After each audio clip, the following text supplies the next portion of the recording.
Hello and welcome student. आप सभी का स्वागत है द ऑनलाइन गुरु में। मैं हूं सुनील शर्मा और जैसा कि आप सभी जानते हैं कि हम लोग ईच एंड एवरी टाइम जब भी राजस्थान गवर्नमेंट अपना मैगजीन राजस्थान सुजस लॉन्च करती है उसका एक एनालिसिस करते हैं, आप लोगों को बताते हैं कि उससे एग्जामिनेशन में कौन कौन से क्वेश्चंस पूछे जा सकते हैं। तो चलिए इस बार हम लोग देखने जा रहे हैं नवंबर और दिसंबर का जो एक जॉइंट आपके सामने मैगजीन आई है उसे। इसके डाउनलोड करने का लिंक मैं आप लोगों को डिस्क्रिप्शन में दे दूंगा, वहां से आप लोग डाउनलोड कर सकते हैं और नियर अबाउट 84-85 पेजेस का है। आप लोग चाहें तो उसे पढ़ सकते हैं या फिर इन शॉर्ट हम लोग अभी 1 घंटे के अंदर समझने वाले हैं कि किन किन पॉइंट से एग्जामिनेशन में किस किस टाइप से क्वेश्चन बनाए जा सकते हैं। तो सेशन को स्टार्ट करेंगे उसके पहले आप लोगों से अपील है कि अगर कोई भी डाउट या क्वेश्चन हो तो नीचे कमेंट सेक्शन में कमेंट कर दीजिएगा, आपको विद इन 24 आवर्स उसका रिप्लाई मिल जाएगा। साथ ही साथ अगर आपको वीडियो पसंद आता है तो लाइक कीजिएगा, लोगों के साथ शेयर कीजिएगा और आगे भी इसी टाइप के सेशंस अगर आपको देखने हैं तो हमारे चैनल को सब्सक्राइब कर लीजिएगा, जिससे आगे जब भी मैं इस टाइप के सेशंस आप लोगों के लिए अपलोड करता हूं तो आप इसे आसानी से देख सकते हैं। तो चलिए शुरू करते हैं आज के सेशन को। यहाँ पे सबसे पहले जैसा कि आप मेन कवर पॉइंट देखेंगे तो आपको देखने को मिलेगा कि मुख्यमंत्री अशोक गहलोत जी के 2 साल के बारे में यहाँ पे लिखा जो का प्रेजेंट किया जा रहा है। ठीक है, जैसा कि यहाँ पे बताया ही गया है टैगलाइन में कि 2 वर्ष जन सेवा के, तो दैट मीन्स इनके द्वारा किए गए जितने भी काम थे उन सभी को यहाँ पे हाईलाइट करने की कहीं ना कहीं कोशिश की गई है। तो इस सेशन में हम लोग केवल और केवल इनके 2 सालों के किए गए जो कार्यक्रम है, जो काम है, उनकी समीक्षा करने वाले हैं। ठीक है, तो मेन पॉइंट पे आ जाते हैं जहां से आप लोगों के क्वेश्चन मिलेंगे। देखो सबसे पहले हम लोग यहाँ पे देखने वाले हैं कृषक कल्याण के पॉइंट ऑफ व्यू में कि एग्रीकल्चर में जो फार्मर्स है उनके लिए क्या क्या काम किए गए। तो एक बहुत अच्छा क्वेश्चन यहाँ पे बनाया जा सकता है, जैसे कि न्यू पैटर्न चल रहा है आप लोगों के लिए, वहाँ पे दे दिया जा सकता है कि इनमें से कौन सा कथन सही है या इनमें से कौन सा कथन गलत है। तो क्वेश्चन आ सकता है कि राजस्थान कृषि प्रसंस्करण कृषि व्यवसाय एवं कृषि निर्यात प्रोत्साहन नीति 2019 के संबंध में निम्न में से कौन से कथन सत्य हैं या असत्य हैं। तो अगर आपको इसके बारे में नॉलेज होगा तो आप इजीली आंसर दे पाएंगे। तो देखिए यहाँ पे कौन कौन से कथन हैं जिनको आप लोगों को याद रखना है। सबसे पहले तो ये समझिए कि कृषि प्रसंस्करण क्या होता है। ठीक है, कृषि प्रसंस्करण या फूड प्रोसेसिंग को आप ऐसे समझ सकते हैं जैसे आपने आलू उगाया, ठीक है, और उस आलू का यूज करते हुए आप क्या करोगे, चिप्स बनाओगे। ठीक है, तो उसे आप फूड प्रोसेसिंग कह सकते हैं। या फिर आपने गेहूं था तो आपने गेहूं से सूजी बना दिया, ठीक है, टोस्ट बना दिया, तो ये एग्रीकल्चरल प्रोसेसिंग के अंदर माना जाता है। तो अगर कोई भी फार्मर एग्रीकल्चरल प्रोसेसिंग के लिए काम करना चाहता है, ठीक है, और कोई ना कोई इंडस्ट्री लगाएगा भैया, क्योंकि घर पे तो वो इस लार्ज स्केल पे बना नहीं सकता, तो ऐसे में जब कभी भी वो कोई इंडस्ट्री लगाता है तो लगाने पे जो उसका पूंजीगत व्यय होगा, यानी कि उसके प्लांट में उसकी मशीनरी में जो खर्चे होंगे वो 1 करोड़ रुपए तक का होगा। ठीक है, और 1 करोड़ रुपए तक का उसका जो ब्याज अनुदान है, तो कुल मिला के 2 करोड़ रुपए तक का गवर्नमेंट उसे सब्सिडी या अनुदान प्रोवाइड करवा रही है, जो कि एक बहुत बड़ी राशि होती है। सेकेंड थिंग, अगर मान लो कि आपकी जो जमीन है वो नगरीय क्षेत्र में है, ठीक है, सिटी के अंदर आसपास आते हो आप, तो आप लोगों को क्या करना होता है, लैंड कन्वर्जन करवाना पड़ता है, जैसे आप भू रूपांतरण के नाम से जानते हैं। ठीक है, तो अगर आप ऐसा करते हैं, जैसे कि आपने सुना होगा कि कृषि के लिए भूमि होती है, बागानी भूमि होती है, या फिर चारागाह भूमि होती है, सवाईचक भूमि होती है, तो ये लैंड के वेरियस टाइप्स हैं। तो अगर आप लोग उसको एग्रीकल्चर से इंडस्ट्रियल यूज में कन्वर्ट कर रहे हैं तो उनमें भी आपको छूट प्रोवाइड किया जाएगा गवर्नमेंट की तरफ से। साथ ही साथ अगर आप देखेंगे कि आप वहाँ पे वेयर हाउस बनाना चाह रहे हैं या कोल्ड स्टोरेज बनाना चाह रहे हैं, ठीक है, वेयर हाउस ऐसे होते हैं जहाँ पे आप लोगों को मशीनरीज वगैरह की रिक्वायरमेंट नहीं होती, बस आपको अपना खाद्य को रखना होता है। जबकि कोल्ड स्टोरेज में वहाँ पे एक टेम्परेचर के साथ साथ उस फूड को रखा जाता है। तो जब ऐसा आप लोग करते हैं तो जो लैंड का कन्वर्जन है, ऐसा करने पे जो प्रीमियम की राशि लगती थी वो 100% आप लोगों को छूट कर दी जा रही है। ठीक है, यानी कि यहाँ भी आपको बेनिफिट दिया जा रहा है। फिर अगर आप लोग देखेंगे कि जो खातेदारी भूमि है, ठीक है, उस पे जितने भी छोटे सूक्ष्म और कृषि के प्रसंस्करण उद्योग या वही फूड प्रोसेसिंग प्लांट वगैरह आप लगाते हैं तो आपके जो डॉक्यूमेंट्स होंगे, ठीक है, जिसको आप बोल सकते हैं स्टैंप ड्यूटी, ठीक है, तो स्टैंप ड्यूटी और रजिस्ट्रेशन के जो फीस लगते हैं वो पूरा का पूरा रियायत प्रदान की जाएगी, यानी कि उसमें भी 100% का आप लोगों को छूट दिया जाएगा। इसी के साथ साथ आप लोग अगर 10 हेक्टेयर तक की खाद्य प्रसंस्करण इकाई या फूड प्रोसेसिंग यूनिट लगाते हैं तो आपको उसका जो परिवर्तन होता है या कन्वर्जन होता है उसकी आवश्यकता नहीं पड़ेगी, यानी कि लैंड कन्वर्जन की जो यहाँ पे बात की जा रही है वो नहीं करानी पड़ेगी अगर आप 10 हेक्टेयर तक में ऐसा काम करते हैं। और इसके लिए आपको कुछ नहीं करना होगा, जस्ट 30 दिन के अंदर तहसीलदार के पास आप आवेदन देंगे और वहाँ से आपको एक सर्टिफिकेट मिल जाएगा जिससे आप बैंक से लोन भी ले पाएंगे। तो ये याद रख लीजिएगा, आरएएस में एक अच्छा क्वेश्चन बनाया जा सकता है, ठीक है, आरएएस के लेवल में एक अच्छा क्वेश्चन बनाया जा सकता है कि राजस्थान कृषि प्रसंस्करण, कृषि व्यवसाय एवं कृषि निर्यात प्रोत्साहन नीति 2019 के संबंध में निम्नों में से क्या सत्य है या असत्य है। तो ये एक इंपॉर्टेंट क्वेश्चन हो जाएगा। अब छोटे मोटे एग्जाम के पॉइंट ऑफ व्यू में देखते हैं तो देखो यहाँ पे ये कहा जा रहा है कि जो भी किसान है, ठीक है, जब उसका फसल तैयार हो जाता है तो उस टाइम पे बहुत सारे किसान उसी फसल को मार्केट में बेचना चाहते हैं और ऐसे में क्या होता है कि जो आड़तिये वगैरह हैं वो उनको बहुत कम दाम पे सामान खरीद लेते हैं, तो ऐसे में उनका नुकसान हो जाता है। ये लोग उसे लंबे टाइम तक स्टोर नहीं कर पाते हैं जिसके कारण इन लोगों को मजबूरी में कम पैसे पे बेचना पड़ता है। तो गवर्नमेंट इन्हें ये फैसिलिटी दे रही है कि आप लोग क्या कर सकते हैं, अपना जो भी फसल है उस फसल के ऊपर क्या कर सकते हैं, ऋण ले सकते हैं। और इस योजना का नाम क्या रखा गया, कृषि उपज के विरुद्ध काश्तकार को रहन ऋण, ठीक है। ये जो ऋण होगा इसमें आप क्या कर सकोगे, लोन ले सकोगे अपने फसल पे और जब उस फसल का एक अच्छा दाम आप लोगों को मार्केट में मिलता हो आप उसे बेच सकोगे और बेचने के बाद आप लोग इजीली उस लोन को चुका सकते हो। और इस लोन पे आप लोगों को जो पहले ब्याज दिए पड़ते थे 11%, वो अब घटाकर 3% कर दिया गया है। तो ये भी आपके लिए एक बेनिफिशियल काम होने वाला है। फिर देखिएगा, राजस्थान सामाजिक सुरक्षा लघु एवं सीमांत वृद्धजन कृषक सम्मान पेंशन नियम 2019 जारी किया। इसमें क्या किया गया कि अगर आप मेल फार्मर हैं या फिर अगर आप फीमेल फार्मर हैं, ठीक है, तो ऐसे में 55 साल की ज़्यादा आयु की महिला यानी कि 55 से लेकर 75 तक की एज की अगर फीमेल है और 58 से लेकर 75 तक का अगर कोई मेल फार्मर है तो उसको 750 रुपये पेंशन दी जाएगी, ठीक है, मंथली पेंशन उसे दी जाएगी। और सेकेंडली आपकी जब एज 75 एंड प्लस हो जाती है तो आपको 1000 रुपीज़ पर मंथ पेंशन दी जाएगी। तो ये उनके लिए एक एडिशनल इनकम का काम करेगा। नेक्स्ट अगर हम देखें तो यहाँ पे राजस्थान में राजस्थान एकमात्र राज्य हो गया है जिसकी सारी की सारी 144 जो स्वतंत्र मंडी है वहाँ पे ई नाम प्रोजेक्ट को स्वीकृति दे दी गई है। अब ये ई नाम प्रोजेक्ट क्या है तो उसके बारे में आप लोग थोड़ा सा नॉलेज रखिएगा, यहाँ पे लिख देता हूँ मैं कहीं पे। देखिए ये जो ई नाम प्रोजेक्ट था, ठीक है, ENAM के नाम से इसे जाना जाता है। बेसिकली क्या है, ये इलेक्ट्रॉनिक नेशनल, ठीक है, इलेक्ट्रॉनिक नेशनल एग्रीकल्चर मार्केट है, ठीक है, ठीक है, तो इलेक्ट्रॉनिक नेशनल एग्रीकल्चर मार्केट है ये, ठीक है। अब ये जो एग्रीकल्चरल मार्केट है ये क्या है तो आप लोग बोलेंगे कि ये एक टाइप का ऑनलाइन ट्रेडिंग प्लेटफॉर्म है, ठीक है। अब ऑनलाइन ट्रेडिंग प्लेटफॉर्म क्या होता है, मतलब आप अपनी फसल को ऑनलाइन बेच सकते हैं, ठीक है। कब लॉन्च किया गया तो आप बताएंगे कि ये अप्रैल 2016 के अंदर लॉन्च किया गया था, ठीक है। तो इसको भी याद रख लीजिएगा, इस पे क्वेश्चन पहले बहुत सारे टाइम पे आए हैं। तो यहाँ पे राजस्थान में 144 स्वतंत्र मंडी में इस प्रोजेक्ट को अप्रूवल मिल गया है जिससे किसान ऑनलाइन यहाँ बैठकर भारत के किसी भी कोने में किसी भी मंडी में अपनी फसल को बेच सकते हैं। साथ ही साथ कृषि को बढ़ावा देने के लिए नए कृषि महाविद्यालय खोले गए। कहाँ कहाँ पे, तो कोटपुतली के अंदर, बसेड़ी के अंदर और किशनगढ़ बास के अंदर खोले गए हैं। और ये किसके अंडर में काम करेंगे, तो कर्ण नरेंद्र कृषि विश्वविद्यालय जौपनेर के अधीन ये लोग काम करने वाले हैं, ठीक है।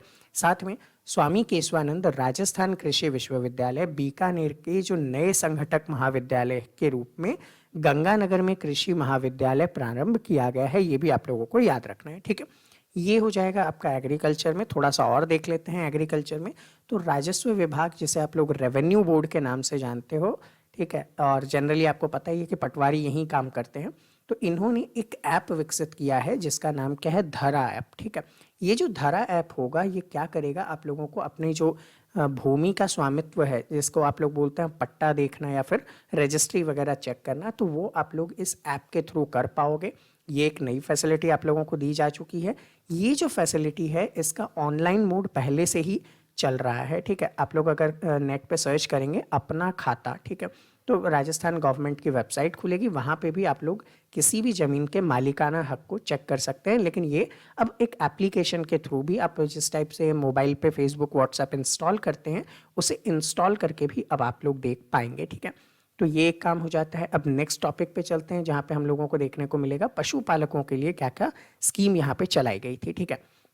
तो पशुपालकों के लिए जब हम लोग बात करेंगे तो यहाँ पे मुख्यमंत्री दुग्ध उत्पादक संबल योजना, ठीक है, इसके तहत क्या किया जाएगा, 2 रुपये प्रति लीटर की दर से आप लोगों को अनुदान दिया जाएगा, ठीक है। 4 लाख पशुपालकों को यहाँ पे लाभ मिलने वाला है, ठीक है। तो दैट मीन्स जो भी डेयरी प्रोडक्ट से रिलेटेड वर्क करते हैं उन लोगों को सब्सिडी गवर्नमेंट दे रही है पर लीटर पे, ठीक है। जोधपुर के अंदर एक नया राजकीय पशु चिकित्सालय और पशु विज्ञान महाविद्यालय खोले जाने की स्वीकृति दी है, इंपॉर्टेंट हो सकता है।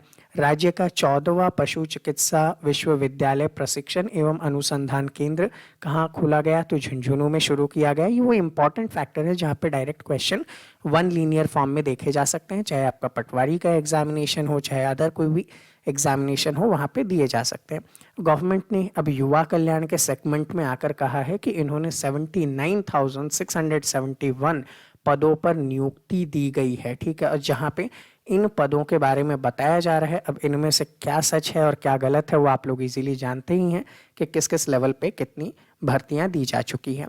नेक्स्ट बात करेंगे हम लोग मुख्यमंत्री युवा संबल योजना के बारे में, ठीक है। तो 1 फरवरी 2019 डेट इंपॉर्टेंट होगा, यहाँ पे राजस्थान में लागू किया।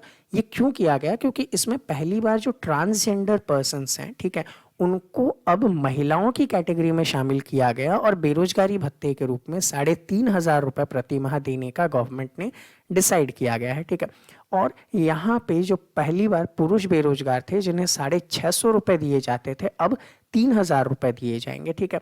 और महिला और विशेष योग्यजन को जहाँ 750 दिए जाते थे, अब वो बढ़ा के क्या हो गए, 3,500 रुपये कर दिए गए हैं, ठीक है। अधिकतम 2 साल तक बेरोजगारी भत्ता दिया जाएगा। तो जो भी बेरोजगार भाई बंद हैं वो इस स्कीम का क्या कर सकते हैं, लाभ उठा सकते हैं। अमाउंट जो है मेल्स के लिए हो गया है 3,000, जबकि फीमेल्स के लिए है 3,500। इंपॉर्टेंटली आपको ये याद रखना है कि ट्रांसजेंडर पर्सन को यहाँ पे फीमेल कैटेगरी में ऐड करते हुए बेरोजगारी भत्ता दिया जाएगा, ठीक है। नेक्स्ट आते हैं राजीव एट 75 फंड की स्थापना के बारे में यहाँ पे बात की जा रही है, ठीक है। अब राजीव गांधी से रिलेटेड यहाँ पे आप लोग जानते ही हैं सारी चीज़ें, ठीक है। फंड की स्थापना की गई, 5 साल में जितने भी स्टार्टअप होंगे उन्हें इक्विटी फंड के लिए पैसे का यूज करने को दिया जाएगा, जो कि SEBI registered alternative investment fund structure की स्थापना की जाएगी। अब ये इक्विटी फंड क्या है और ये किस टाइप से काम करेगा, तो उसको आप लोग देखिए। ये एक टाइप का आप बोल सकते हैं कि स्टॉक फंड है, ठीक है। ये एक टाइप का क्या है, स्टॉक फंड है, जहाँ पे अगर कोई भी नया स्टार्टअप बिल्ड करता है तो उसे अपने जो पैसे की आवश्यकता होगी, स्टार्टअप में काम करने के लिए जो इन्वेस्टमेंट चाहिएगा, वो इस फंड के थ्रू इन्वेस्टमेंट लेकर अपने स्टार्टअप को चला पाएगा, अपनी नई वेंचर या कंपनी को चला पाएगा। आर्थिक रूप से कमजोर वर्ग के, यानी कि सीधा सीधा बोल दूं EWS के जो हैं, यहाँ पे नियुक्तियों के लिए जो शैक्षणिक संस्थानों में 10% आरक्षण लागू किया गया, ये वही बात है जो सेंट्रल गवर्नमेंट ने की थी, उनको स्टेट गवर्नमेंट को अप्लाई तो करना ही था। लेकिन इन्होंने यहाँ पे एक मॉडिफिकेशन किया, और मॉडिफिकेशन ये किया कि जो अर्निंग कैटेगरी है, ठीक है, उसे सुधार कर दिया गया। और ये क्या कर दिया गया, 8 लाख रुपए तक की अधिकतम वार्षिक आय रखी गई है। और जो लैंड के प्रावधान थे कि आपके पास कितनी जमीन है, उनका आकलन नहीं करते हुए उसको यहाँ से इन्होंने हटा दिया। केवल और केवल मॉनेटरी इनकम को गिनते हुए आप लोग क्या कर सकते हैं, EWS का सर्टिफिकेट बनवा सकते हैं, ठीक है। अति पिछड़ा वर्ग के बात करें यहाँ पे, तो नियुक्तियों में 1% के स्थान पर 5% आरक्षण का प्रावधान किया गया। ये आप लोग जानते ही हैं, बहुत सारे आंदोलन वगैरह भी इनके रिलेटेड हुए थे। अन्य पिछड़ा वर्ग के कैटेगरी के अंदर क्रीमी लेयर की जो सीमा होती है 2.5 लाख, उसे बढ़ाकर 8 लाख कर दी गई, तो वो लोग भी अब इसका फायदा ले पाएंगे, ठीक है। नियुक्तियों के अंदर भर्तियों में वो लोग आरक्षण का फायदा यहाँ पे ले पाएंगे। राजस्थान सरकार ने सरकारी नौकरी में खिलाड़ियों के लिए 2% का आरक्षण लागू किया है। अब यहाँ पे खिलाड़ियों से मतलब आप किस किस गेम्स में अगर पार्ट लेते हैं तो आप लोगों को यहाँ पे 2% का रिजर्वेशन मिलेगा, ठीक है। तो यहाँ पे देख लीजिएगा कि आप लोग नेशनल गेम्स में जाते हैं या फिर पैरा गेम्स के अंदर अगर भाग लेते हैं तो आप लोगों को क्या किया जाएगा, सरकारी नौकरी में 2% का आरक्षण दिया जाएगा। तो अगर आप स्पोर्ट्स कैटेगरी वगैरह से हैं और नेशनल का सर्टिफिकेट है या पैरा गेम्स का सर्टिफिकेट है तो आप लोगों को इसमें बेनिफिट मिलने वाला है। साथ ही साथ स्कूल गेम फेडरेशन और ऑल इंडिया जो विश्वविद्यालय प्रतियोगिता होते हैं उनके भी अगर आप पदक जीतने वाले हैं तो भी आपको इसमें शामिल करते हुए रिजर्वेशन का फ़ायदा मिलेगा। ठीक है, राष्ट्रीय पदक और अंतर्राष्ट्रीय गेम्स वगैरह में अगर जीत के आते हैं तो आप लोगों को डायरेक्ट नियुक्ति देने के लिए राजस्थान ने एक out of turn appointment to sports medal winners नियम 2020 जो है वो लागू किया है। यानी कि अगर आप इंटरनेशनल लेवल पे और नेशनल लेवल पे पदक विजेता होते हैं, ठीक है, यहाँ पे 2% आरक्षण तो उनको था जो नेशनल लेवल पे भाग लेते हैं, ठीक है, लेकिन अगर आप वहाँ पे मेडल जीत कर लाते हैं तो आपको डायरेक्टली रिक्रूटमेंट कर दिया जाएगा। राजस्थान गवर्नमेंट आपके योग्यता के अनुसार आपको वहाँ पे नौकरी देने वाली है। ठीक है, तो ये एक विशेष चीज़ है, तो याद रख लीजिएगा। इससे खेलो इंडिया प्रोजेक्ट को बहुत ज़्यादा बढ़ावा देखने को मिल सकता है। ठीक है, नेक्स्ट बात करें, राज्य में इलेक्ट्रॉनिक सिगरेट के विक्रय वगैरह पर प्रतिबंध लगाया गया। ये वही है जो सेंट्रल गवर्नमेंट ने किया था, स्टेट गवर्नमेंट को उसको अप्लाई करना था ज़बरदस्ती में। Food safety and standard regulation 2011 के नियम में जो गुटखा है उसमें प्रतिबंध लगाया जा चुका है, यानी कि पान मसाला और जर्दे का मिश्रण नहीं मिलेगा। लेकिन आप लोग इजीली जानते हैं कि दोनों अलग अलग पैकेट में ज़रूर मिलते हैं जिसे लोग मिलाकर यूज़ कर लेते हैं, जो कि गलत है। ठीक है, उनके हेल्थ के ऊपर इसका बुरा इम्पैक्ट पड़ता है। नेक्स्ट अगर देखें तो भर्ती में जो स्वीकृत पद होते हैं वहाँ पे 3 गुना चयनित अभ्यर्थियों की सूची जो है ना, ये बोल रहे हैं कि हम पहले ही भेज देंगे। इससे क्या होगा कि जो बीच में ज्वाइन नहीं करते हैं तो ऐसे कंडीशन में बार बार उन लोगों को नई वैकेंट लिस्ट निकालनी पड़ती है, वो नहीं निकालनी पड़ेगी और कोर्ट वगैरह के चक्कर नहीं लगाने पड़ेंगे, जल्दी से वैकेंसी पूरी हो जाएगी। चलो अच्छा है अगर इसके कारण आप लोगों को फ़ायदा मिलता है। तो महिला सशक्तिकरण के ऊपर आते हैं तो यहाँ पे राजस्थान के 4 जनजातीय जिले याद रखिएगा कौन कौन से, प्रतापगढ़, डूंगरपुर, बांसवाड़ा और उदयपुर के अंदर इंदिरा गांधी मातृत्व पोषण योजना प्रारंभ किया गया, जिसमें पहले आप लोगों को पता होगा कि पहले संतान के जन्म पर तो लाभार्थियों को पैसे दिए ही जाते थे, लेकिन यहाँ पे दूसरी संतान के जन्म पर भी लाभार्थियों को 5 चरणों के अंदर 6,000 रुपए नगद दिए जाएंगे। इस पे क्वेश्चन बन सकता है। 4 जनजातीय जिलों के नाम आप लोग याद रख लीजिएगा। इंदिरा महिला शक्ति उद्यम प्रोत्साहन योजना, इनके जो सेल्फ हेल्प ग्रुप होते हैं, महिलाओं का जो क्लस्टर होता है, वहाँ पे जो भी ये लोग सेवा करेंगे या निर्माण कार्य करेंगे या व्यापार वाणिज्य से रिलेटेड काम करते हैं, तो वहाँ पे उन लोगों को अगर लोन की ज़रूरत है तो 25% का उन लोगों को अनुदान दिया जाएगा लोन के अंदर। वो भी ठीक है, उन लोगों को अपने सेल्फ डिपेंड होने में बहुत हेल्प करने वाला है।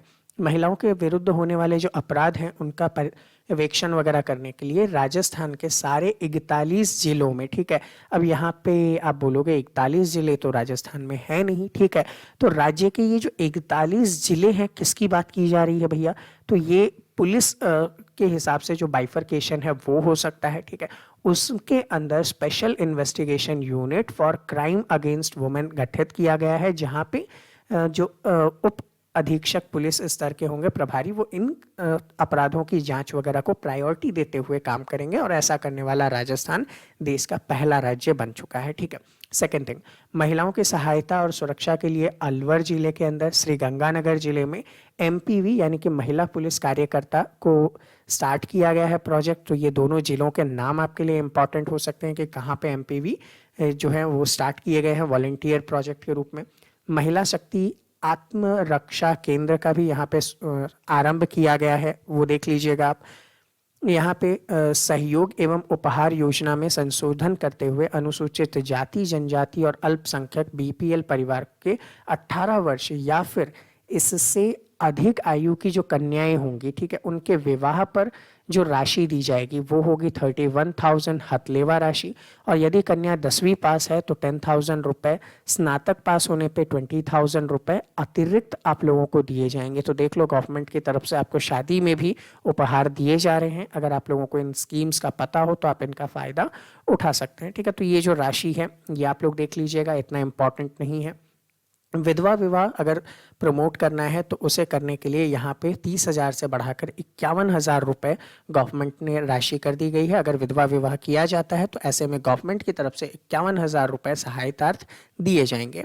नॉन टीएसपी की महिला ने अगर टीएसपी क्षेत्र में व्यक्ति से विवाह कर लिया, ये तो बेसिकली आप लोगों को पता ही होगा कि जो बाइफर्केशन है रिजर्वेशन में, कि नॉन टीएसपी और टीएसपी क्षेत्र में अलग अलग टाइप का रिजर्वेशन होता है। टीएसपी क्षेत्र के अंदर जो होते हैं वो वहीं के लोग अप्लाई कर सकते हैं, और ऐसे में देखा होगा कि वहाँ पे बहुत कट ऑफ कम जाती है। तो ऐसे में अगर कोई भी महिला है जो नॉन टीएसपी बैकग्राउंड की है, वो टीएसपी बैकग्राउंड में जाकर विवाह करती है, तो उसका मूल प्रमाण पत्र जो है वो जारी कर दिया जाएगा। किसका? टीएसपी का। तो अगर नॉन टीएसपी बैकग्राउंड की कोई महिला है, वो टीएसपी बैकग्राउंड के किसी क्षेत्र में जाकर विवाह करती है, तो उसे भी अब इस आरक्षण का फायदा मिल जाएगा। ये इंपॉर्टेंटली याद रख लीजिएगा। और कई लोग ऐसा करके गवर्नमेंट एग्जाम्स में लग भी रहे हैं। ठीक है। सार्वजनिक वितरण प्रणाली यानी कि पीडीएस सिस्टम आप लोग जानते ही हैं। इस पीडीएस सिस्टम के अंदर अगर बात करें तो उचित मूल्य की जो दुकानें होती है वहाँ पे 30% दुकान महिलाओं के लिए आरक्षित रखी जाएगी। यानी कि जो राशन की दुकानें होती हैं उनका अगर अलॉटमेंट किया जा रहा है तो 100 में से 30 दुकानें महिलाओं के लिए रिजर्व रहेगी, वो केवल और केवल उनको ही दी जाएगी। चतुर्थ श्रेणी के पद पर जो अनुकंपा के रूप में नियुक्ति मिलती है, ठीक है। अब अनुकंपा नियुक्ति आप समझ सकते हैं कि अगर किसी के हस्बैंड की डेथ हो जाती है तो उस टाइम पे अनुकंपा में जो नियुक्ति दी जाती है महिलाओं को, यहाँ पे कनिष्ठ लिपिक के पद पर पदोन्नति में कंप्यूटर योग्यता चाहिए होती है। आप लोग जब फॉर्म भरते हैं एलडीसी का, तो वहाँ पे आप लोगों को क्या किया जाता है, आरएससीआईटी का सर्टिफिकेट देना पड़ता है। लेकिन यहाँ पे इनको छूट दी गई है, ठीक है। तो इन लोगों का प्रमोशन जो है बिना कंप्यूटर प्रोफिशिएंसी सर्टिफिकेट के भी कर दिया जाएगा, जो कहीं ना कहीं मुझे लगता है कि इनको सिखाना तो चाहिए था, नहीं तो वर्क एफिशिएंसी में इनके फर्क पड़ेगा। ठीक है, सिखाना चाहिए था, बाकी परसेंटेज वगैरह कोई मायने नहीं रखता, इनको काम तो एटलीस्ट सिखाओ। महिलाओं को निःशुल्क कंप्यूटर बेसिक कोर्स प्रशिक्षण योजना, इतने लोगों को लाभ दिया गया, कोई फर्क नहीं पड़ता। बेटी बचाओ बेटी पढ़ाओ योजनाओं के अंतर्गत अगर देखेंगे तो फलदार पौधे बांटने से रिलेटेड काम कन्या वाटिका निदेशालय के अंदर मानसरोवर जयपुर में विकसित किया जा रहा है। ठीक है, आपने वहाँ पे पेड़ पौधे लगाए हैं। यहाँ पे पोषण से रिलेटेड पोषण वाटिका पखवाड़ा 1 से 15 अगस्त मनाया गया, ये याद रख लीजिएगा, डेट में पूछा जा सकता है। नेक्स्ट आते हैं हेल्थ केयर से रिलेटेड, चिकित्सा एवं स्वास्थ्य में। तो मुख्यमंत्री निःशुल्क दवा योजना के अंतर्गत जो दवाएं वगैरह उपलब्ध करवाई जा रही है उसे अब बढ़ा दिया गया है। दैट मीन्स अब इसमें cancer, heart patient, respiratory disease, kidney वगैरह से रिलेटेड जो भी दवाइयाँ होती थी वो भी गवर्नमेंट अब फ्री में देगी। और इसको देते हुए पहले जो गवर्नमेंट 607 मेडिसिन फ्री देती थी, अब 712 दवाइयाँ जो हैं गवर्नमेंट हॉस्पिटल्स में आप लोगों को फ्री ऑफ कॉस्ट दिए जाएंगे। तो ये नंबर याद रखिएगा, पहले भी आरएएस के एग्जामिनेशन में नंबर पूछे जा चुके हैं कि कितनी मेडिसिन दी जाती हैं, तो ये 712 आप लोगों के लिए इम्पॉर्टेंट होगा। साथ ही साथ लोगों में स्वास्थ्य के लिए जागरूकता वगैरह लानी है, ठीक है, तो इस टाइप का काम गवर्नमेंट कर ही रही है। आयुष्मान भारत महात्मा गांधी राजस्थान स्वास्थ्य बीमा योजना, ठीक है, ये याद रखिएगा कब स्टार्ट किया गया, 1 सितंबर 2019 को स्टार्ट किया गया। और यहाँ पे खाद्य सुरक्षा अधिनियम के जितने भी लाभार्थी हैं, ठीक है, सामाजिक एवं जातिगत आधारित जनगणना के अंतर्गत जो लोग पात्र मिले थे उन लोगों को इस योजना का यहाँ पे स्वास्थ्य बीमा का लाभ दिया जाएगा। नेक्स्ट अगर हम लोग यहाँ पे चलते हैं तो राजस्थान में 22 जुलाई 2019 से खसरा रूबेला अभियान शुरू किया गया, और इसके अंतर्गत 9 महीने से 15 साल तक की आयु के 1.91 करोड़ बच्चों को खसरा रूबेला से बचने का टीका लगाया गया। तो देखो जनरल साइंस का क्वेश्चन हो सकता है खसरा, जिसको कि आप लोग मीजल्स बोलते हैं, ठीक है, MEASLES, ये मीजल्स वायरस के कारण होता है, ठीक है। और दूसरा जो है रूबेला, ये आप लोग बात कर लीजिएगा, रूबेला वायरस की वजह से होता है। तो कई बार इनके वायरस का भी नाम पूछा जाता है, इजी है, बीमारी के नाम पे ही वायरस का नाम है, ठीक है, तो वो देख लीजिएगा। रूबेला बेसिकली मीजल्स का ही जर्मन रूप माना जाता है, ठीक है। साथ ही साथ अगर देखेंगे तो सभी गर्भवती महिलाओं को टीटी वैक्सीन जो दी जाती थी उसकी जगह टीडी वैक्सीन दी जाएगी। तो अब ये कौन सा नया चेंजेस हो गया, तो देखो जो टीटी वैक्सीन होती थी, ठीक है, टीटी वैक्सीन को बोला जाता था टेटनस, मैं थोड़ा सा ऊपर लिख देता हूँ, यहाँ पे जगह नहीं है। तो देखो ये जो टीटी वैक्सीन होती थी इसे बोला जाता है टेटनस टॉक्सॉइड, ठीक है, ये वैक्सीन दी जाती थी। अब इसकी जगह टीडी दिया जाएगा, यानी कि टिटनेस एंड अडल्ट डिप्थीरिया, ठीक है, डिप्थीरिया वैक्सीन दी जाएगी। तो गर्भवती महिलाओं को टिटनेस के साथ साथ डिप्थीरिया की वैक्सीन भी कंपलसरी रूप में यहाँ पे फ्री में लगाई जाएगी। पीसीवी वैक्सीन, ये 1 से वर्ष तक के बच्चों को यहाँ पे दी जाती है 3 खुराक के अंदर, ये भी निःशुल्क दी जाएगी। अब पीसीवी वैक्सीन क्या है, तो इसको भी मैं ऊपर लिख दूंगा यहाँ पे। पीसीवी जो वैक्सीन है, आप लोग जानते ही हैं इसको, पीसीवी वैक्सीन न्यूमोनिया से रिलेटेड है, तो न्यूमोकॉकल कंज्यूगेट वैक्सीन, कई बार आप लोगों ने देखा होगा कॉम्पिटिटिव एग्जामिनेशन में इनके फुल फॉर्म पूछे जाते हैं, तो ये वैक्सीन भी यहाँ पे बच्चों को दी जाएगी, ठीक है। साथ ही साथ ई संजीवनी, यानी कि ऑनलाइन आप डॉक्टर से कंसल्टेशन ले सकेंगे निःशुल्क, ये फैसिलिटी राजस्थान गवर्नमेंट ने स्टार्ट की है। इसका जो टाइमिंग है वो देख लीजिएगा, मंडे से सैटरडे 8 से 2 बजे तक का रहेगा।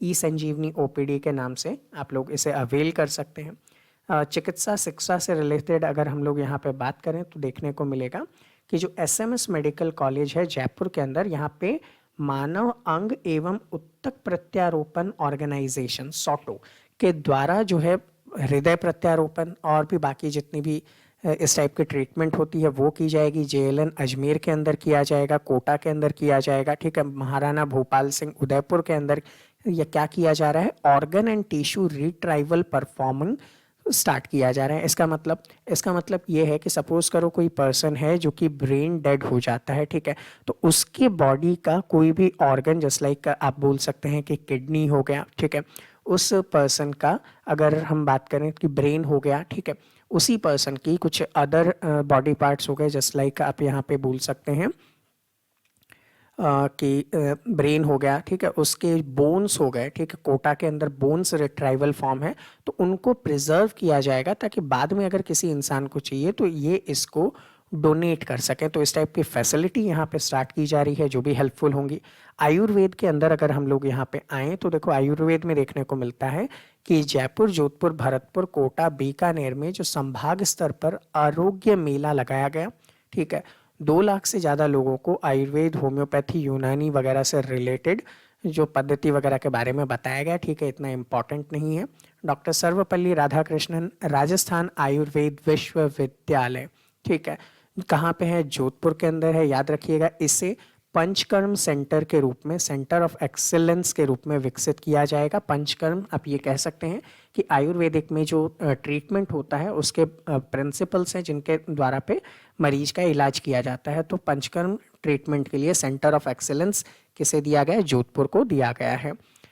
नेक्स्ट अगर आप देखेंगे कि पत्रकारिता के अंदर हम लोग यहाँ पे शिक्षा से रिलेटेड बातें कर रहे हैं गवर्नमेंट की स्कीम्स में, तो हरिदेव जोशी पत्रकारिता और जनसंचार विश्वविद्यालय एवं डॉक्टर भीमराव अंबेडकर विधि विश्वविद्यालय को वापस से एजुकेशन में पुनः प्रारंभ कर दिया गया है। तो ये लोग वापस से अपना कार्यक्रम चला पाएंगे। गवर्नमेंट कॉम्पिटिटिव एग्जाम्स के विद्यार्थियों को राजकीय महाविद्यालय में निःशुल्क कक्षाएं उपलब्ध करवा रही है। अब यहाँ पे मैं ज़्यादा कुछ नहीं कहूँगा, आप लोग खुद जानते हैं कि गवर्नमेंट कॉलेजेस के अंदर क्लासेस कितनी लगती है और बच्चों का इंटरेस्ट कितना होता है, ठीक है, तो उस हिसाब से आप देख लीजिए किस टाइप के क्लासेस वहाँ पे चल रही होंगी, ठीक है। नेक्स्ट अगर देखिएगा महात्मा गांधी की 150वीं जन्म शताब्दी के वर्ष पे क्या किया गया है, उनके ट्रस्टी सिद्धांत को अनिवार्य करते हुए आनंदम पाठ्यक्रम शुरू किया गया। ये वही आनंदम पाठ्यक्रम है जिसकी हमने प्रीवियस मंथ की राजस्थान सूचस में बात की थी, तो आप लोग वहाँ पे देख सकते हैं। राजीव गांधी ई कंटेंट बैंक के तहत क्या किया गया, यूट्यूब चैनल चलाए गए, ठीक है, व्हाट्सएप, गूगल ड्राइव वगैरह पे मटेरियल डाला गया और यहाँ पे लगभग बताया जा रहा है 1.27 लाख वीडियोस जो हैं, वीडियो लेक्चर, और 1.35 लाख नोट्स अपलोड किए गए हैं। तो आप लोग भी देख लीजिएगा, अगर आप लोगों को लगता है कि ये आप लोगों के लिए हेल्पफुल होगा इन नोट्स से या इन कंटेंट से पढ़ना, तो आप लोग राजीव गांधी ई कंटेंट बैंक सर्च कर सकते हैं। वहाँ पे अगर आप लोग जाएंगे तो आपको ये वीडियो सेशंस वगैरह मिल जाएंगे। राजकीय विद्यालय में इंग्लिश मीडियम का वातावरण देने के लिए महात्मा गांधी की 150वीं जयंती के अवसर पर आप लोगों ने देखा कि महात्मा गांधी राजकीय विद्यालय अंग्रेजी माध्यम शुरू किए गए थे, 1st क्लास से लेकर 12th क्लास तक के लिए, ठीक है, और यहाँ पे 201 महात्मा गांधी राजकीय विद्यालय अंग्रेजी माध्यम के खोले गए हैं, ठीक है, 201 नंबर याद रख लीजिएगा। इसमें इतने विद्यार्थी नामांकित है, कोई लेना देना नहीं, बट 201 आप लोगों को याद रखना है। नेक्स्ट अगर हम आए अनिवार्य और निशुल्क शिक्षा अधिनियम, ठीक है, आरटीई के बारे में, राइट टू एजुकेशन के बारे में अगर हम लोग देखें तो यहाँ पे जो इनकम सीमा रखी गई थी अभिभावकों की वो 1 लाख से बढ़ाकर 2.5 लाख रुपए कर दिए गए हैं। तो आरटीई आप लोगों के एग्जाम का बहुत अच्छा पॉइंट रहा है। इसके कुछ कुछ पॉइंट देख लेते हैं। तो फुल फॉर्म आपको पता ही है कि right of children to free and compulsory education act है, 2009 का एक्ट है, ठीक है। ये कब से इनैक्ट किया गया था? तो 4 अगस्त 2009 को इनैक्ट किया गया था। प्रावधान क्या है? 6 से 14 साल के बच्चे फ्री और कंपलसरी एजुकेशन, ठीक है। आर्टिकल 21A इससे संबंधित है। और कब से लागू किया गया? तो 1 अप्रैल 2010 से लागू कर दिया गया था। ये इंपॉर्टेंट फैक्टर है, उसको आप लोग थोड़ा सा रिवाइज कर लीजिएगा। और क्या किया जा रहा है? 4 नए केजीबीवी का निर्माण किया जा रहा है। अब केजीबीवी क्या है? तो कस्तूरबा गांधी बालिका विद्यालय है, ठीक है। ये कब से शुरू किए गए थे? तो आप बताएंगे अगस्त 2004 से शुरू किए गए थे। अपर प्राइमरी लेवल में जो गर्ल्स होती हैं उनको हॉस्टल वगैरह प्रोवाइड करवाने के लिए, तो इसमें SC, ST, OBC और जो माइनॉरिटी हैं उन कम्युनिटी से आने वाली जो बालिकाएं हैं उनको हॉस्टल्स और education learning free of cost provide करवाया जाता है, ठीक है। अब देखेंगे कि भारत में राजस्थान पहला राज्य है जो शिक्षा के मनोविज्ञान को ध्यान में रखते हुए नो बैग डे शुरू कर रहा है, ठीक है। और ये जो नो बैग डे है ये आप लोग जानते ही हैं कि हर सैटरडे को यहाँ पे शुरू करने की बात की जा रही है। और इसका स्कीम क्या रखा गया? जैसे अगर फर्स्ट सैटरडे है तो वहाँ पे राजस्थान को पहचानो, यानी कि राजस्थान के आर्ट, कल्चर या फिर हिस्ट्री वगैरह से रिलेटेड चीज़ें बच्चों को बताई जाएगी। सेकंड सैटरडे को भाषा कौशल यानी कि उनके लैंग्वेज प्रोफिशिएंसी, हिंदी हो गया, इंग्लिश कम्युनिकेशन हो गया, वो सिखाया जाएगा। तीसरा शनिवार जो होगा खेलेगा राजस्थान बढ़ेगा राजस्थान, यानी कि स्पोर्ट्स को बढ़ावा दिया जाएगा। चौथे शनिवार को मैं भी हूँ वैज्ञानिक यानी कि साइंस एक्सपेरिमेंट एग्जीबिशन से रिलेटेड काम करेंगे।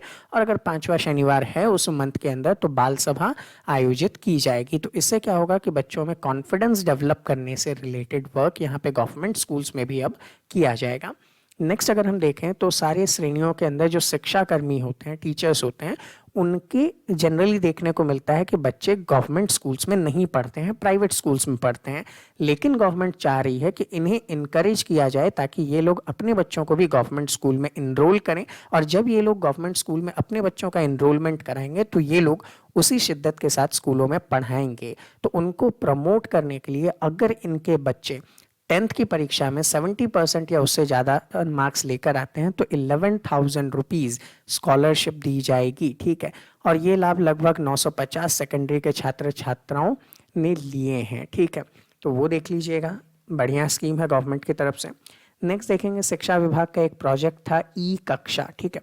इसके माध्यम से 6ठी से लेकर 12वीं तक निःशुल्क डिजिटल शिक्षा देने के लिए प्रोजेक्ट शुरू किए गए, ठीक है। रिकॉर्डेड वीडियो सेशंस वगैरह भी गवर्नमेंट अवेलेबल करवा रही है, यूट्यूब वगैरह पे भी लेक्चर्स दे रही है ताकि कोविड के टाइम पीरियड पे जो भी बच्चे हैं उनकी एजुकेशन कंटिन्यू चलती रहे, ठीक है। और ऐसे ही बहुत सारे बुक्स का कॉम्बिनेशन ई लाइब्रेरी बनाए जाने की बात की जा रही है जिससे बुक्स वगैरह भी आप लोग फ्री ऑफ कॉस्ट डाउनलोड कर पाएंगे, ठीक है। गवर्नमेंट पोर्टल जो कि साला दर्पण है, वहाँ पे विद्यार्थियों को विषय संबंधित अगर कोई डाउट है तो आप ऑनलाइन साला संवाद के पोर्टल पे जाकर पूछ सकते हैं। आप लोगों को फैकल्टी जवाब देगी, क्योंकि स्कूल तो चालू था नहीं कोविड पीरियड में। तो ऐसे में आप लोग जो वीडियो सेशंस देख रहे हैं, वीडियो सेशंस देखने के बाद आपको अगर डाउट आता है तो आप कैसे पूछेंगे, कैसे क्लियर करेंगे? तो उसके लिए साला संवाद स्टार्ट किया गया, वो याद रख लीजिएगा। शिक्षा दर्शन कार्यक्रम जो सोमवार से शनिवार तक दूरदर्शन राजस्थान पर रोज 3.25 घंटे आप लोगों को फ्री क्लासेस दी जा रही हैं। टाइम टेबल 12 से 2, ठीक है, 3 से 4.25 है। ईच एंड एवरी क्लास के लिए ये प्रसारित किया जाता है। तो ये भी गवर्नमेंट की तरफ से एजुकेशन को बढ़ावा देने का बहुत अच्छा मीडियम है, लेकिन मुझे नहीं लगता कि आप में से कोई इसे देखता होगा। एक बार देखिए, बहुत ही अच्छा कंटेंट अवेलेबल है। संस्कृत शिक्षा विभाग ने देववाणी एप्लीकेशन लॉन्च किया, ठीक है। इसमें क्या किया जाएगा? संस्कृत के एजुकेशन और उसकी क्वालिटी बढ़ाने का काम किया जाएगा।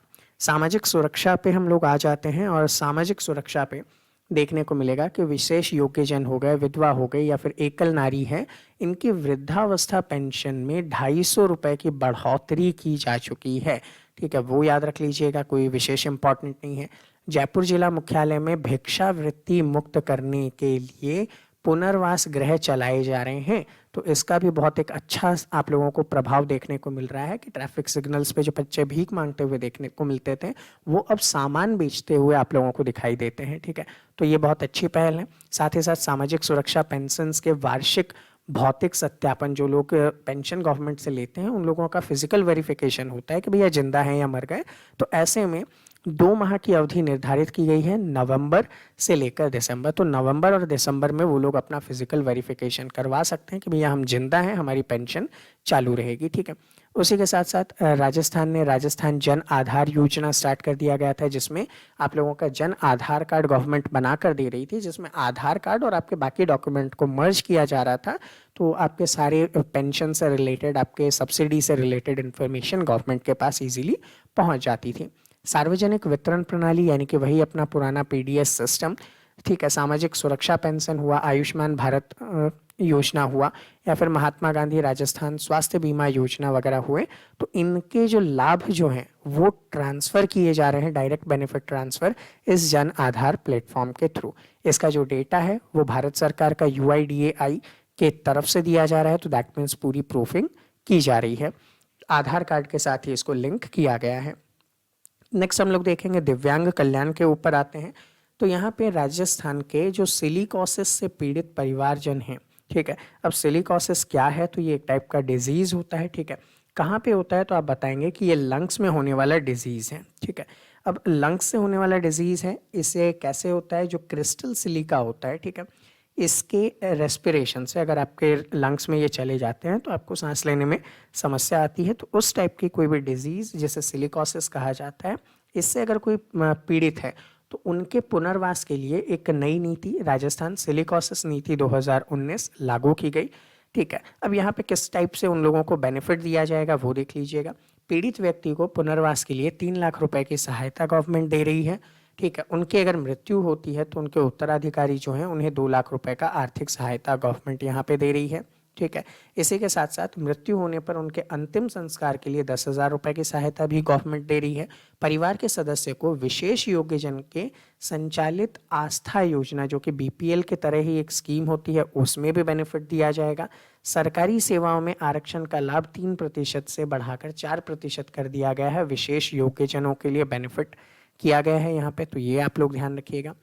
विशेष योग्यजनों की समस्याओं के समाधान तथा उन्हें समस्त सरकारी योजनाओं की जानकारी कैसे मिले, तो उसके लिए एक कॉल सेंटर शुरू किया गया है। ठीक है, कि अब ये लोग गवर्नमेंट के ऑफिसेस में बार बार चक्कर तो लगाएंगे नहीं, तो इन्हें पता कैसे चलेगा कि हमारे लिए कौन कौन सी स्कीम्स हैं। तो एक टोल फ्री नंबर यहाँ पे दी गई है। ठीक है, एग्ज़ाम से इसका कोई रिलेशन नहीं है, लेकिन मैं चाहूँगा कि आप लोग इसे लोगों के साथ स्प्रेड करें। 1800-180-6127। ठीक है, तो जैसे भी लोग हैं जिनको इसकी ज़रूरत है, इस नंबर को आप लोग उन तक पहुंचाइएगा।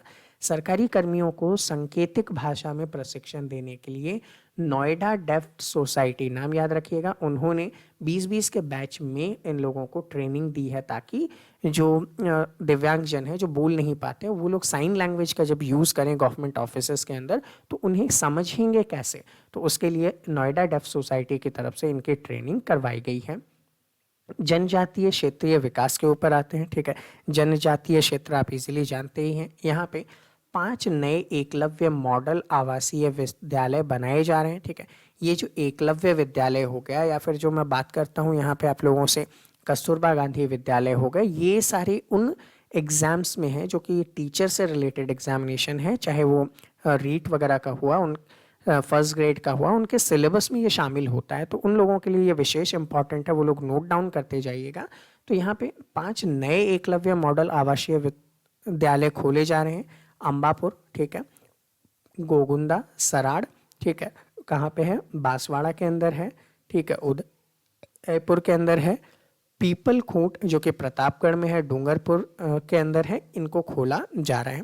2 नवीन आश्रम छात्रावास जो कि बालिकाओं से संबंधित है, राजसमंद के अंदर, ठीक है, और कुशलगढ़ बांसवाड़ा के अंदर खोला जा रहा है, ये देख लीजिएगा। नेक्स्ट अगर बात करें तो जनजातीय क्षेत्र के जो सामुदायिक जलोत्थान परियोजना है, उसके माध्यम से 49 सौर ऊर्जा से आधारित सामुदायिक जलोत्थान सिंचाई योजना को स्वीकृति दी गई है, यानी कि सोलर पंप सेट के थ्रू वहाँ पे पेयजल वगैरह की उपलब्धि की जाएगी। सबसे इम्पॉर्टेंट यहाँ पे क्वेश्चन बनाया जा सकता है, विश्व आदिवासी दिवस कब 9 अगस्त के दिन मनाया जाता है, और इस दिन सार्वजनिक अवकाश घोषित किया है राजस्थान सरकार ने। ठीक है, तो विश्व आदिवासी दिवस 9 अगस्त याद रख लीजिएगा। अल्पसंख्यकों के लिए आते हैं तो यहाँ पे एक अनुप्रीति योजना का ध्यान रखिएगा। अगर आपसे पूछ लिया जाता है कि अनुप्रीति योजना का संबंध किससे है, SC ST OBC माइनॉरिटी, तो यहाँ पे अल्पसंख्यक माइनॉरिटी आप लोगों को याद रखना है। अगर ये लोग कॉम्पिटेटिव एग्जामिनेशन में सफल रहते हैं, ठीक है, तो इन लोगों को पैसे दिए जाते हैं गवर्नमेंट की तरफ से। ऐसे 64 अभ्यर्थियों को 17.48 लाख रुपए का प्रोत्साहन राशि गवर्नमेंट ने दिया है। डिवाइड करके देख लीजिएगा बेनिफिट कितना है। ठीक है, राज्य मदरसा बोर्ड जो है उसके अधिक स्वायत्त बनाने के लिए राजस्थान मदरसा बोर्ड विधेयक 2020 15वें सेशन के अंदर विधानसभा में पारित करने के लिए किया गया था। ठीक है, वो देख लीजिएगा। वक्फ बोर्ड की जो संपत्ति है उनके रिकॉर्ड डिजिटाइज किए गए हैं WAMSI पोर्टल पे, आप लोग जाकर उसके डिटेल्स देख सकते हैं, तो वो थोड़ा सा इजी हो जाएगा। सैनिकों के लिए अगर हम लोग बात करें तो राज्य सरकार ने जो सैनिक बल या अर्ध सैनिक बल में शहीद हुए हैं सैनिक, उनके आश्रित परिवार को या फिर जो सैनिक विकलांग हो जाते हैं उन लोगों के लिए एक कारगिल पैकेज 25 लाख रुपए से बढ़ाकर 50 लाख रुपए कर दिया गया है। बहुत अच्छी पहल है गवर्नमेंट की तरफ से। पेयजल में अगर हम लोग पहुंचते हैं तो 9 वृहद परियोजना, पेयजल परियोजना जो है इसके कार्य पूरे किए जा चुके हैं। ये 9 वृहद जल परियोजना आप लोगों के किसी भी एग्जामिनेशन में इजीली पूछा जा सकता है। इनके नाम और इनके बारे में बेसिक डिटेल्स आप लोग पढ़ लीजिएगा। ठीक है, ये विशेष इंपॉर्टेंट है। PDF मैं आप लोगों को टेलीग्राम चैनल पे अवेलेबल करवा ही दूंगा, तो वहाँ से आप लोग डाउनलोड कर सकते हैं। ठीक है, आगे बढ़ते हैं। नेक्स्ट, ऊर्जा क्षेत्र के अंदर अगर हम लोग बात करें तो नवीन सौर ऊर्जा एवं पवन हाइब्रिड ऊर्जा नीति जारी की गई। ठीक है साहब, कर दी। नई नई नीतियां या पॉलिसीज जारी करते रहते हैं, आप लोगों को बस वो ईयर याद रखना होता है कि कब जारी किया गया। ठीक है, आगामी 3 वर्षों में 4,885 मेगावाट क्षमता के सौर ऊर्जा और 1,426 मेगावाट क्षमता के पवन ऊर्जा परियोजना की स्थापना हेतु कार्य किए जा रहे हैं। ठीक है, इंपॉर्टेंट इतना नहीं बोला जा सकता। हाँ, ये इंपॉर्टेंट है। Chhabra super critical thermal power station 660 megawatt की जो इकाई है, सूरतगढ़ सुपर क्रिटिकल परियोजना की 660 मेगावाट की इकाई 7वें व्यावसायिक उत्पादन शुरू किया गया है। तो ये एक इम्पॉर्टेंट क्वेश्चन जरूर बनाता है। सूरतगढ़ सुपर क्रिटिकल परियोजना 660 मेगावाट की 8 से विद्युत उत्पादन प्रारंभ करने का लक्ष्य रखा है 2021 तक, ये याद रख लीजिएगा। ठीक है, इन दोनों के नाम इंपॉर्टेंट हो सकते हैं। जंगल के बारे में बात करें, वनों से रिलेटेड अगर बात करें तो 550वीं गुरु नानक की जयंती के उपलक्ष्य पे 5 जो सिख बहुल जिले हैं, याद रख लीजिएगा। राजस्थान में 5 सिख बहुल जिले के नाम अगर पूछ ले तो हनुमानगढ़, श्रीगंगानगर, कोटा, अलवर एवं बूंदी में वृक्ष वाटिका की स्थापना की गई। तो याद रख लीजिएगा, क्वेश्चन ये भी बन सकता है कि वृक्ष वाटिका की स्थापना कितने जिलों में की गई, तो 5 जिले होंगे। अगर ये पूछ ले कि इनमें से किसमें नहीं की गई, तो इन 5 नाम के अलावा जो भी नाम होगा वो आपका आंसर होगा।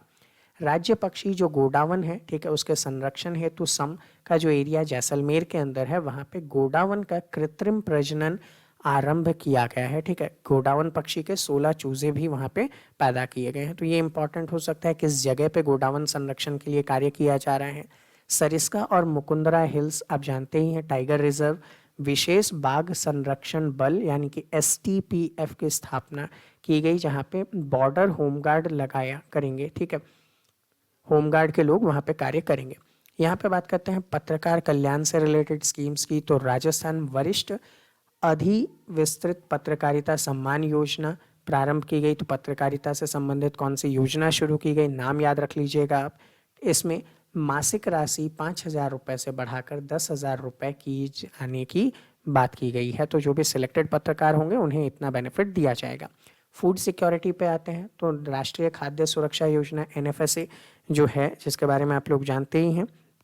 ठीक है, उसके अंतर्गत जो भी अंत्योदय होते हैं, ठीक है, वहाँ पे 28 लाख हैं। BPL के 1.17 करोड़, स्टेट BPL वगैरह, इनको क्या किया गया, 1 रुपये प्रति किलोग्राम की दर से गेहूँ उपलब्ध करवाया जा रहा है। एग्जाम पॉइंट में इतना डेटा इंपॉर्टेंट नहीं है। One nation one ration card योजना सिंगल सीडिंग कार्य ई मित्र के माध्यम से करवाया जा रहा है, ये एक इम्पॉर्टेंट स्कीम हो सकता है, ठीक है, वो देख लीजिएगा आप।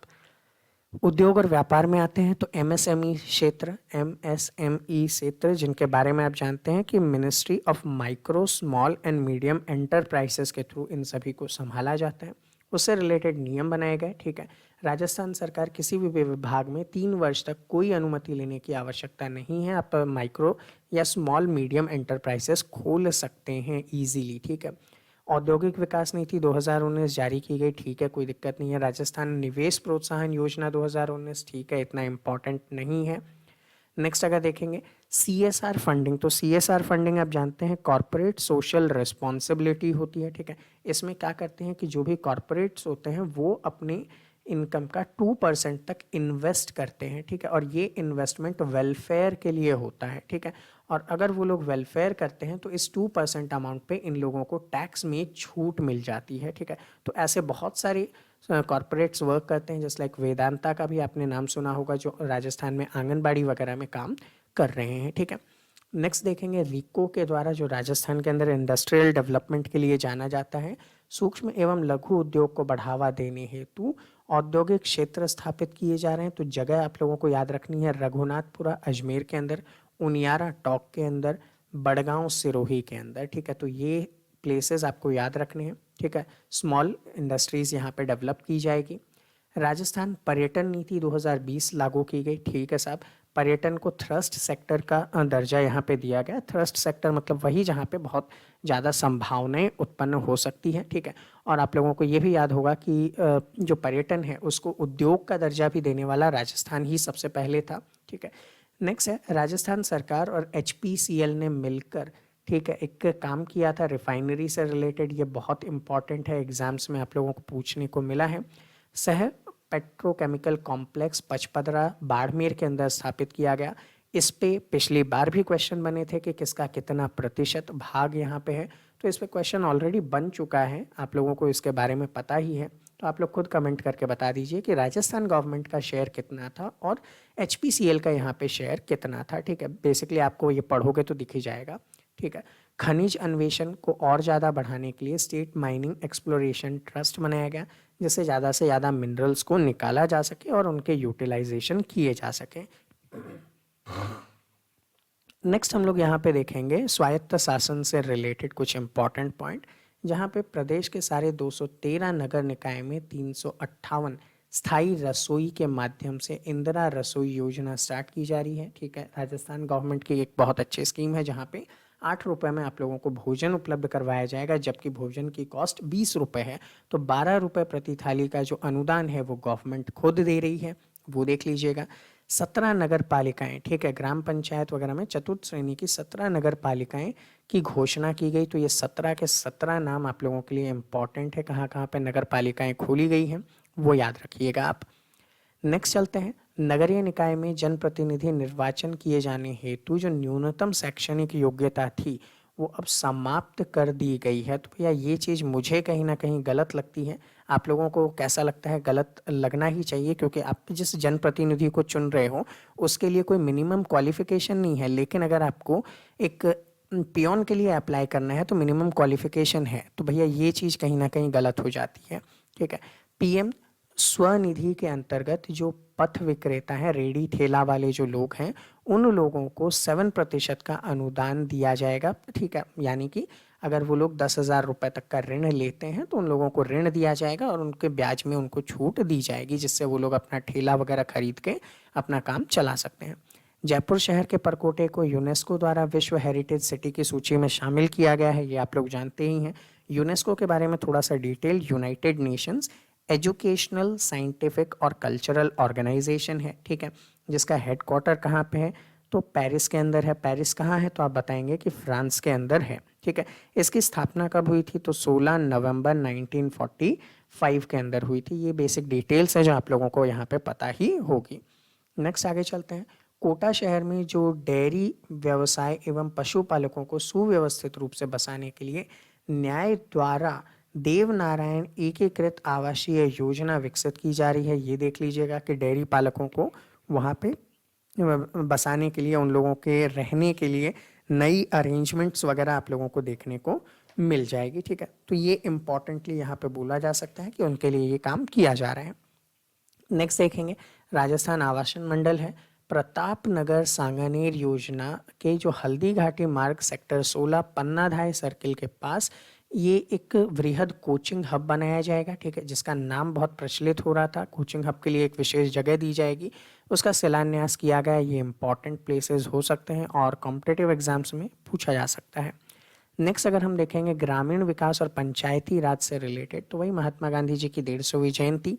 ठीक है, महात्मा गांधी आदर्श ग्राम का चयन करते हुए गांधीवादी मूल्यों का यहाँ पे बढ़ावा दिया जाएगा, 17 सूत्री कार्यक्रम चलाए जाएंगे। थोड़ा सा देख लीजिएगा आप इसको। पंचायती राज संस्थाओं के चुनाव में न्यूनतम शैक्षणिक योग्यता के शर्त हटाने का प्रावधान, तो ये चीज़ जानते ही हैं कि कितनी सही है आप लोग। राज्य में जल संरक्षण को बढ़ावा देने के लिए राजीव गांधी जल संचय योजना प्रारंभ की गई, इंपॉर्टेंट देख लीजिएगा। राजस्व या रेवेन्यू से रिलेटेड अगर बात करें तो प्रतिवर्ष 15 अक्टूबर को राजस्व दिवस आयोजित किए जाने का निर्णय लिया गया है। राजस्व दिवस मनाया जाएगा साहब, ये याद रख लीजिएगा, इंपॉर्टेंट है। 339 तहसीलों के अंदर जो जमाबंदी होती है उनका कंप्यूटराइजेशन किया गया, और ई धरती सॉफ्टवेयर जो मैंने अभी पहले ही बात की थी, जो किस पे चलता है, अपना खाता.com पे चलता है, तो वहाँ पे इसका डिजिटलाइजेशन किया गया और इन तहसीलों के सारे जमाबंदी, सारे डॉक्यूमेंट आपको ऑनलाइन अवेलेबल हो जाएंगे। ठीक है, वर्तमान में जो 254 तहसील ऑनलाइन किया जा चुका है, जिला जयपुर, सीकर, चूरू, झुंझुनू, जैसलमेर, झालावाड़, अजमेर पूर्ण रूप से ऑनलाइन हो चुके हैं, इंपॉर्टेंट याद रख लीजिएगा। ठीक है, रेवेन्यू बोर्ड के जो डॉक्यूमेंट्स हैं वो ऑनलाइन अवेलेबल हैं। स्वामित्व योजना, ठीक है, 85 सतत प्रणाली संदर्भ या कंटिन्यूअस ऑपरेशन रेफरेंस स्टेशन के यहाँ पे स्टार्ट किए जाएंगे, सर्वे किए जा चुके हैं। ठीक है, ड्रोन से सर्वे किया है इन्होंने, इन जगहों पे प्रॉपर्टी कार्ड इशू किए जाएंगे लोगों को, और वहाँ पे जो ज़मीन है उसके मालिकाना हक किनका है उनका एक एक्चुअल डॉक्यूमेंट दिया जा सकेगा, जिससे ज़मीनों को लेकर लड़ाई वगैरह कम हो जाएगी। सिंचाई की अगर बात करें तो बहुत इम्पॉर्टेंट, नर्मदा नहर परियोजना से फव्वारा सिंचाई पद्धति अनिवार्य रूप से लागू किया गया। नर्मदा नहर परियोजना याद कर लीजिएगा आप अलग से। नेक्स्ट इम्पॉर्टेंट, परवन परियोजना, ठीक है, यहाँ पे सिंचाई सुविधा, पेयजल और वन्य अभ्यारण्य, तापीय विद्युत परियोजना हेतु जल उपलब्ध होगा। इम्पॉर्टेंट, परवन परियोजना भी क्वेश्चन का हिस्सा हो सकती है। धौलपुर लिफ्ट परियोजना भी क्वेश्चन का हिस्सा हो सकती है। नौरेरा बजाज परियोजना भी क्वेश्चन का हिस्सा हो सकती है। अब यहाँ पे जो प्रोजेक्ट शुरू किए गए वो भले ही आपसे पूछे ना पूछे, लेकिन इनके बारे में ज़रूर पूछ सकता है कि इनमें पानी कहाँ से आता है। ठीक है, या फिर ये पूछा जा सकता है किन नदी के ऊपर बना हुआ है, किन किन जिलों को इसका लाभ मिलता है, तो वो क्वेश्चन इजीली बनाए जा सकते हैं। ठीक है, कला साहित्य पे चलें तो महात्मा गांधी की 150वीं जयंती पे 7 फरवरी 2019 गांधीवादी डॉक्टर एस.एन. सुब्बा राव जी के 91 जन्मदिन का समारोह मनाया गया। ठीक है, यहाँ पे थीम रखी गई थी मोहन से महात्मा, तो ये मोहन से महात्मा थीम जो है वो इम्पॉर्टेंट हो सकती है।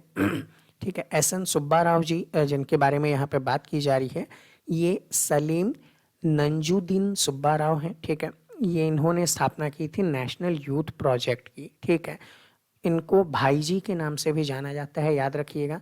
इन्होंने किसकी स्थापना की थी, तो यहाँ पे आप बोल सकते हैं कि नेशनल यूथ प्रोजेक्ट की इन्होंने स्थापना की थी। ठीक है, ये इंपॉर्टेंटली जाने जाते हैं किससे, भाई जी के नाम से, भाई जी के नाम से, तो वो देख लीजिएगा आप लोग। नेक्स्ट चलते हैं, महात्मा गांधी की 150वीं जयंती अगस्त क्रांति सप्ताह के रूप में मनाया जाएगा। ठीक है, 15 अगस्त तक, ठीक है, मना लिया इन्होंने। बैकग्राउंड हिस्ट्री, अगस्त क्रांति को याद रखिएगा आप। ठीक है, बैकग्राउंड हिस्ट्री यहाँ से रिलेट करके पूछी जा सकती है।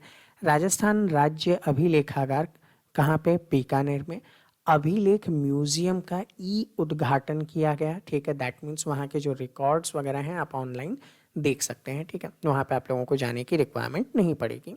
नेक्स्ट, परिवाद से CCTPN में पंजीकरण करवा के आप लोग मतलब थाने में डायरेक्ट एक ऐप के थ्रू रजिस्ट्रेशन करवा सकते हैं। ठीक है, crime and criminal tracking network and system इसका फुल फॉर्म है। ठीक है, याद रख लीजिएगा, लिख लीजिए आप, crime and criminal tracking network and system इसका फुल फॉर्म है, जिसका यहाँ पे यूज़ किया जाएगा। ठीक है, जिले स्तर पे जो गंभीर अपराध वगैरह होते हैं उनकी जांच और निगरानी के लिए यहाँ पे इसका यूज़ किया जाएगा। नेक्स्ट अगर देखें राजीव गांधी ग्रामीण आईटी हब, नाम क्या है, राजगृह। इसका हम लोगों ने ऑलरेडी बजट एनालिसिस में क्वेश्चन भी देखे हैं, इनके बारे में देखा भी है, तो वो प्रीवियसली आप देख लीजिएगा, ठीक है। उसके बाद कोविड प्रबंधन के बारे में अगर बात की जाए तो गवर्नमेंट ने बहुत सारे काम किए थे, जस्ट लाइक RT-PCR टेस्ट है ना, RT-PCR reverse transcription polymer chain reaction test को बढ़ावा दिया गया था। 60,000 टेस्ट पर डे किए जा रहे थे। ये सारी चीज़ें, डेडिकेटेड कोविड हॉस्पिटल जयपुर में स्थापित किया गया था। ये बहुत सारी चीज़ें गवर्नमेंट ने की थी, अब इतनी इम्पॉर्टेंट नहीं लगती कि इनके ऊपर कोई क्वेश्चन बनाया जा सके, ठीक है। नेक्स्ट आते हैं Rajasthan state medicine plant board Jaipur द्वारा जीवन के लिए अमृता एक प्रोग्राम चलाया गया, इम्पॉर्टेंट है। यहाँ पे लोगों को गिलोय वगैरह से रिलेटेड काढ़ा वगैरह फ्री में बांटा गया था, ठीक है। होम्योपैथी चिकित्सा विभाग के द्वारा इम्यूनिटी बूस्टर ARS या एल्ब्यूम 3 की जो दवाइयाँ हैं वो गवर्नमेंट ने बांटी थी। दवाई का नाम याद रख सकते हैं, होम्योपैथी से रिलेटेड है, वो देख लीजिएगा।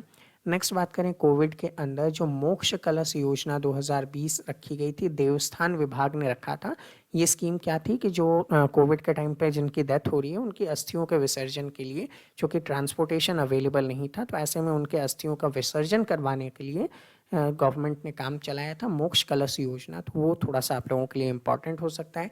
किस विभाग के द्वारा इसका संचालन किया गया था, तो देवस्थान विभाग द्वारा इसका संचालन किया गया था, ठीक है। रोडवेज वगैरह का आंसर टिक मत कर देना। नो मास्क नो एंट्री चलाई जा रही है, आप इजीली जानते हैं कि विदाउट मास्क आपको कहीं भी प्रवेश नहीं दिया जाएगा।